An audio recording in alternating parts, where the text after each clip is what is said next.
These are particles of radioactive fallout.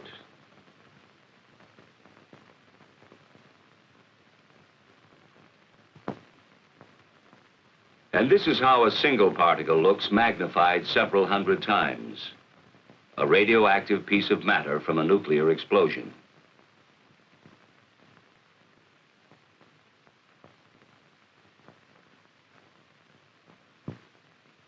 These few particles can't do us any significant harm. But should there be a nuclear attack, many billions of them would fall from the sky and settle to Earth, releasing radiation that could cause sickness or death in the area where they fall.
To begin with, it may be surprising to know that radiation is something we live with every day.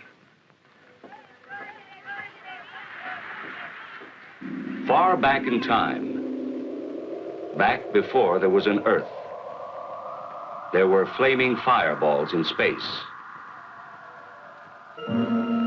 We call them stars. And there are millions upon millions of them.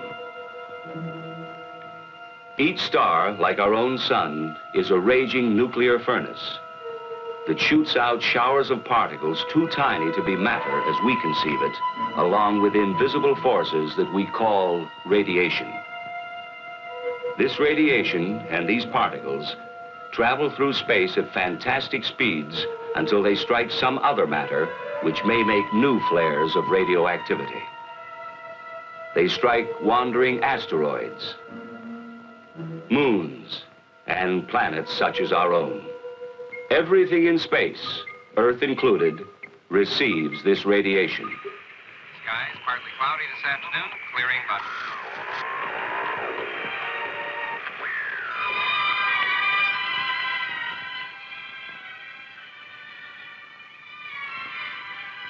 Background radiation is all around us in tiny quantities. Nature even planted unstable atoms deep inside the Earth itself. They decay one by one, here and there, in a barrage of inconceivably small and silent explosions. Each explosion is another spark of radiation. All life on Earth has reached its present form in company with radiation from this naturally occurring radioactivity. Extremely thin, with extremely low-level intensity, it has always been with us. It is nothing new.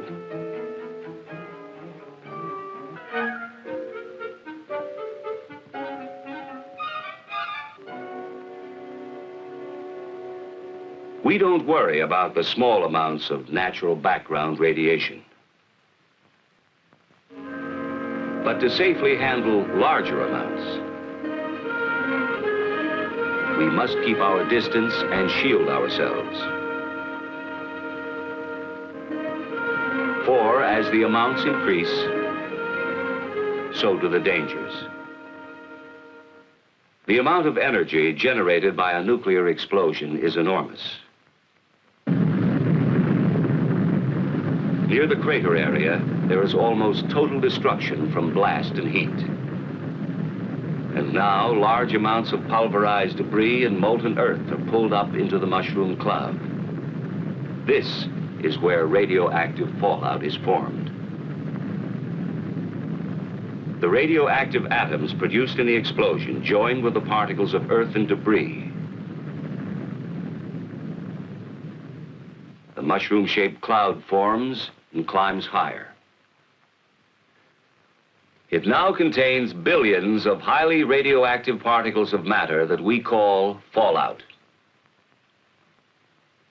The strong winds of the upper altitudes go to work on the cloud, blowing it off in one or more directions. Gravity tugs on the particles. The larger and heavier ones sink toward the ground, while the lighter particles continue to drift with the wind. Some of the lightest particles remain suspended in the upper atmosphere. As time passes, their radioactivity grows weaker, so that the longer they remain aloft, the less dangerous they are. But the heavier particles, spread by high-altitude winds, fall to the ground within 24 hours. Several miles from the explosion, they are about the size of table salt or fine sand. These are the most dangerous because they carry the greatest number of radioactive atoms and so emit the largest amount of nuclear radiation. Which brings us to an all-important fact. Deadly as radiation can be. And this gives us an invaluable ally, time. Suppose a nuclear explosion takes place at 12 noon. By 1 o'clock, the total force of the residual radiation is at a high level. By 7 o'clock, it's down to 1/10. In 2 days, although still dangerous, it's only 1/100th. But in 2 weeks, it's only 1/1,000th. With this decay rate in mind, consider radioactive fallout conditions which might confront us after a massive attack. Within an hour, fallout would be a serious problem in the vicinity of explosions which occur on or near the ground. By 7 hours after the attack, the fallout area covers more and more of the country as the prevailing winds expand the fallout in a downwind pattern. 24 hours, 48 hours. Without shelter, millions would face death. A few days later, those who have taken shelter will survive. In many areas, people can even leave shelter for brief periods of time to carry out important tasks. Within 2 weeks, most people can leave their shelters for longer periods as the radioactivity decays to lower levels. The lesson is obvious. We must shield ourselves from radiation through the dangerous period.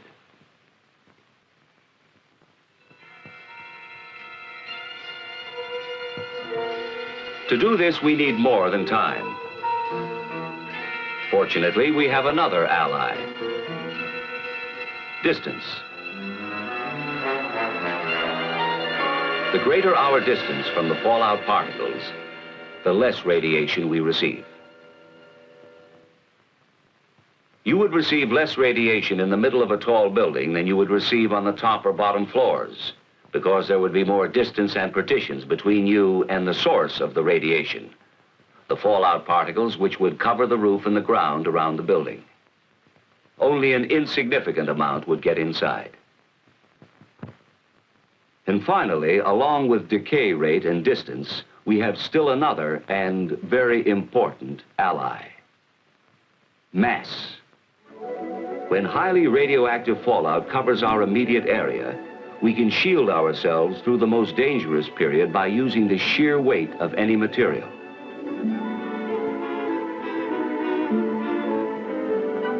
But the protecting material must be heavy. To shield out some 99% of the radiation, you would need about 5.5 feet of wood, or 2 feet of earth, or 1 1/3 feet of concrete, or 1/2 foot of steel. Even though the thickness of these materials varies, they all weigh the same. Taking a house as an example, it offers a small amount of mass and distance from radiation, but not enough protection in an area of heavy fallout. The solution is plain. Fallout shelters are the best defense against nuclear radiation. Whether in a home for a single family or a large community type in an apartment building, they offer the kind of protection from radiation you would probably need in case of a nuclear attack.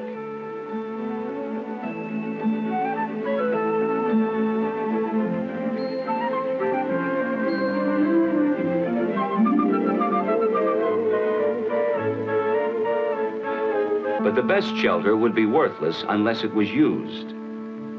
Most people find it hard to understand how silent, invisible rays, which cannot even be felt, could be so damaging. Let's see what happens when radiation penetrates the body and attacks the cells. What is a cell, and what happens when it is attacked? It's a simple organism, which reproduces itself by dividing. Our bodies are made up of millions of cells. They're the building blocks of our blood and tissues. Now, powerful radiation strikes, and cells are injured or destroyed. If radiation stops before the accumulated dose is too great, almost all of the damage eventually will be repaired. If radiation continues, there are some cells less able to function at top efficiency. Should the body fall behind in its recovery, severe illness or death could result.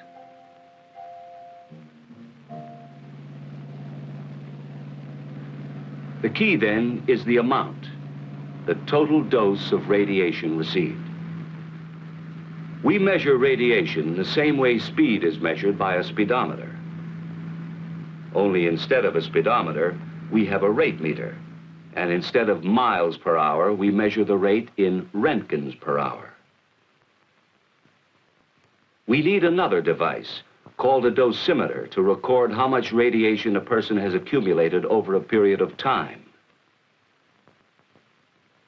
In the same way we record accumulated distance in miles, the dosimeter records accumulated dose in roentgens.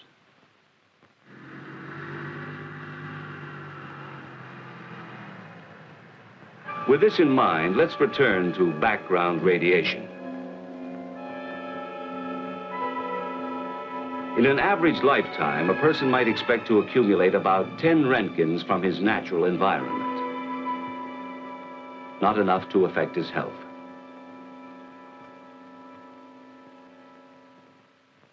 This same healthy person would need medical care if he received more than 200 roentgens within a few days. 300 roentgens in the same period would cause severe radiation sickness or possibly death. And as we go beyond 300 roentgens, the danger of death increases rapidly. So now we see why shelter is vital. The difference between accumulating a large dose because of little or no shielding and a small dose because of adequate shielding is the difference between death and life. No clothing, of course, could possibly provide enough shielding. However, if you were to be in the open during fallout conditions, clothing would keep the particles from touching your skin. There is no such thing as a fallout suit, but ordinary clothing would help until you could reach the safety of a shelter. Then the fallout particles can be brushed off and outer clothing removed. If fallout settles on your food, the food itself is not harmed, since radiation damages only living tissue. And you can easily decontaminate it using almost the same methods you use in everyday food preparation. Actually, even if you accidentally swallowed some fallout particles, it wouldn't kill you. The effects, if any, probably wouldn't show up for years. Still, since there is a possibility of long-term effects, such as shortened lifespan, cancer, or hereditary damage, it's wise to remove the radioactive particles by simply washing, wiping, or peeling. But it's vital to remember this: neither water nor chemicals can destroy radioactivity. The fallout particles can only be moved or washed away. Only time can reduce their potency. And what of water? Well, here again, the same rules apply. If necessary, you could drink water containing fallout particles without worry or immediate harm. But chances are you wouldn't have to for long, for water helps to wash itself through the natural processes of sedimentation and filtration. And swiftly moving rivers like this would carry most fallout particles downstream.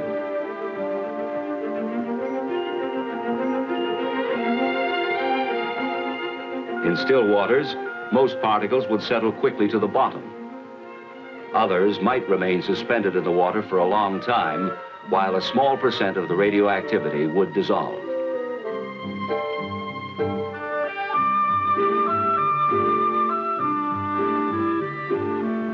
The normal processing of a water treatment plant would make it safe to drink. And water coming from a covered well would be safe from radioactive contamination.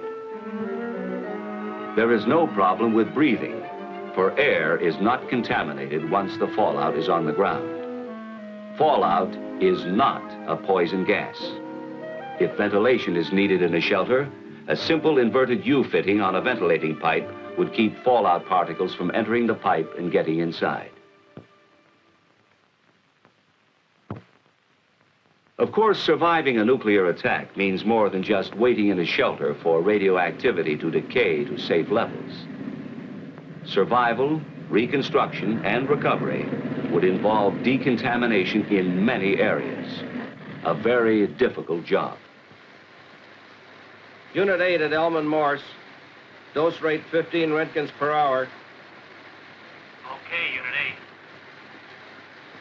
8. Fallout would have to be removed from important areas by street sweepers.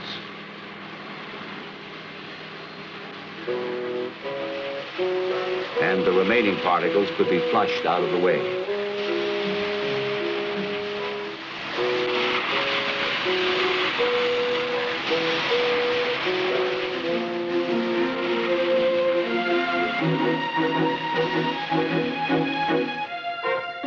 Food would be a problem.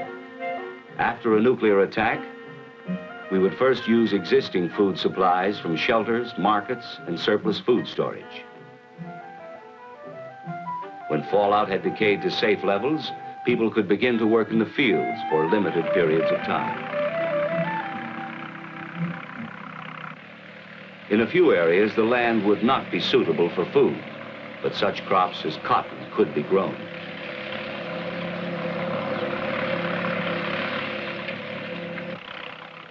Crops for human consumption would be grown in areas that had received the least fallout.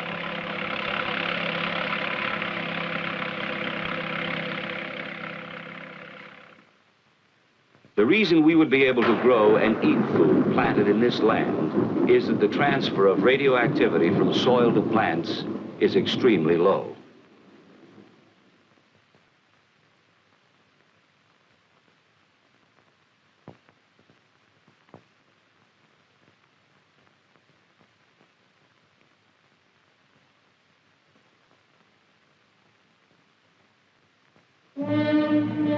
And so, if nuclear attack should ever come, in spite of every effort to avoid it, we must be able to survive and rebuild for the future. But survival can only come through knowledge. The basic facts we must all know are relatively simple. First, there is nothing new about radiation. It has always been with us. What is new is the vast amount we would be exposed to as a result of nuclear explosions. Much of this danger would come to us in the form of fallout. But we are not without personal weapons or defense. One of these is time. Radiation decays, and so we would not have to take maximum precautions indefinitely. Another defense is distance. Radiating particles 50 feet away, for instance, would not affect us as much as particles a few feet away. And our third defense is mass. Any material with enough weight will keep the penetrating rays from hurting us. The greater the weight of the material between us and the particles, the safer we would be. The best way we can use all three weapons of defense is with an adequate shelter, thick enough to shield off a good part of the radiation until it has decayed to safer levels. When radiation attacks, the cells of our body are damaged. Most of them can repair themselves if the total dose over a period of time is not too high. Even though the rays penetrate our bodies, causing damage, they do not infect us and make us, or anything else, radioactive. That's why food remains good no matter how much radiation has passed through it. Fallout accidentally swallowed with water or food will do you no immediate harm. But for long-term safety, it's best to wash, wipe, or peel the food and filter the water. Even if you were caught outside under fallout conditions, ordinary clothing would keep the radioactive particles from touching your skin, but you would still need to find shelter quickly. If we remember these facts, if we act on them intelligently, we can increase our chances of surviving nuclear attack. And the key to survival is adequate shelter.